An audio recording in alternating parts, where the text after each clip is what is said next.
Hey there, friends and enemies, Joper here again, and today we have a Dragon's Dogma 2 video to check out. This one from Rex Gaming. Shout out to them, and a link in the description down below for their channel. They do awesome stuff with new upcoming games, and Dragon's Dogma 2 is one of my most anticipated of 2024, so I'm trying to soak up all the information that we're getting. It looks absolutely insane, and I cannot wait to get hands-on. Let's check this video out and see what they have in store for us.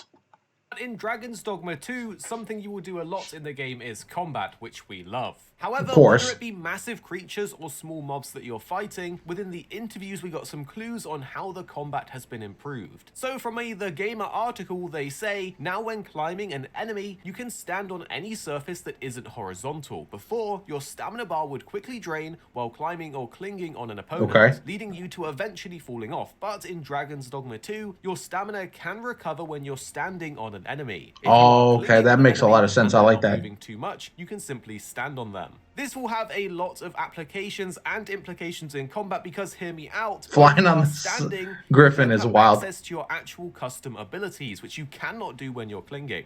And another exciting thing about the combat is the inclusion of a new weapon, and we know that there will be the new dual-bladed spear weapon, which is called the Duo Spear, that we actually got to see on the Mystic Spear. Yeah, that's very, that looks awesome. From Itzuno, where they say, there was a lot of very careful planning that went into creating the new weapon type, but the overall idea was to create actions that were not possible for other vocations. Yeah, that makes sense. Mystic Spear hands can use magic in their offhand. Weapons with one blade require simple movements, however, because the Duo Spear has two blades, the moves look very different from other vocations, and of course looks very cool. I like it a lot. I think this is going to be the go-to for a lot of people. Looking new vocation that personally I can't wait to try. Something that we also got to see in the gameplay demo that we played ourselves was camping, which is another of course, makes sense, into the game. And during hands-on time, we experienced this and got to see some cooking in the camping too. To do this, you needed a camping kit and a location where you're able to set up a camp, which is a place where both you and your pawns can rest. However, something that both shocked us in the demo that we played and the interviewer in the Gamer article was just how realistic the food looked while you cooked it. I mean, just look at this food and the detail on it. This was quite a surprise to see something like wow, that's impressive. Dogma 2, especially in that short demo that we got to play. It looks like it could be something that's a good out edit. of Monster Hunter World when you're making food. There was a lot of detail that went into that. But okay, that looks sick. I'm in. Foodie, I'm all here for I'm gonna be a cooking main. I'm not main. sure I've seen better food in a game yet, but if there is a game that has better looking food than this, tell us what it is in the comments below. One of the more common questions across our other Dragon's Dogma videos is if the world is the same one that existed in Dragon's Dogma 1. Well, the developers have confirmed that the two games do share the same world setting, but they are different in that they're considering them as parallel worlds. So that makes sense. The first game won't impact the sequel, but the story itself will have common elements such as the Red Dragon, the Arisen, and the Pawns. Yeah, that's so new people to the franchise can just hop right in. For the game is. The main goal for the team when making Dragon's Dogma 2 was to build the game that they always wanted to but couldn't due to technical restrictions of the platforms when the original game released. That makes a lot of sense. I think that's how you say it. I'm really bad at names. Went into more detail about this when he was talking to the Times, saying, "We mostly just wanted to take things that we couldn't achieve in Dragon's Dogma at the time when it came out, whether it be just the lack of time or pushing the limits of the hardware that was around at the time. So the main inspiration was sort of ourselves and finally being able to achieve what we wanted to on this current generation of consoles." That makes sense. And you're going to see that with developers who stick together for quite some time. In terms of its design and graphical art style, and it seems very intentional. This may be disappointing to some that were looking for more innovation in different ways, but if you love the original game, then you're going to be in for a treat, because this is kind of like a remake and sequel all in one. That catch is sick. Final Fantasy VII Remake. And I will say, personally, I love the charm and style and how it's kept true to the original, so fans of the original are going to feel right at home in this sequel. I do like it quite a bit, to be honest. The only game that the team are now taking inspiration from. With a much larger and open world, the team wanted to make it feel much more alive, like a living, breathing. Yeah, it's supposed to be like 4 times the size. GTA, and here is what Hideaki Itzuno had to say about it.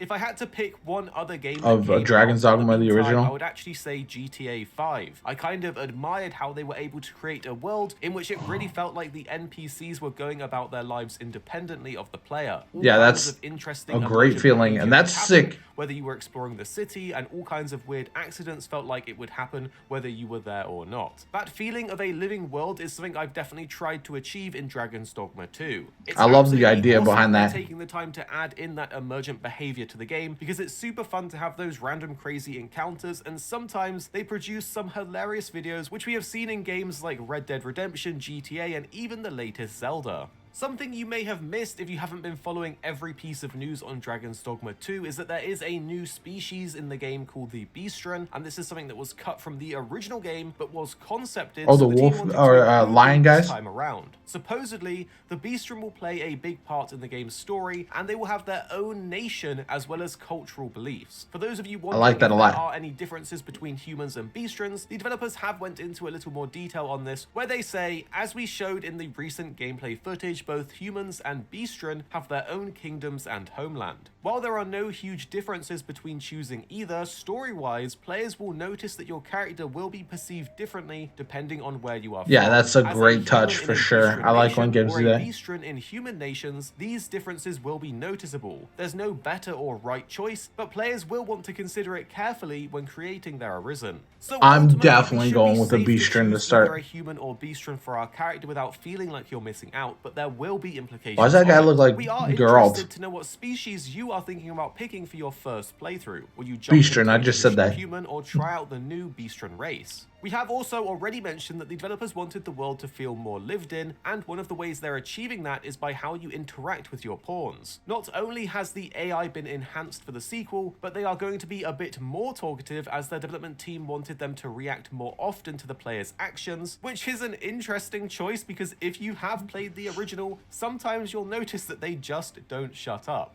Hopefully they can find a I balance hope they're between not this too being annoying. quite nice and not very annoying. If the NPC Yeah. characters are just repeatedly and quickly spewing off the same voice lines over and over, like in the original, then it's going to Yeah, get that old could pretty be quick. frustrating And for for those sure. of you wondering if there's a relationship system in the game, the developers have confirmed that it will be making a return to the game, and this time around will be enhanced with new elements added into it. They didn't go into any Interesting further little details. relationships.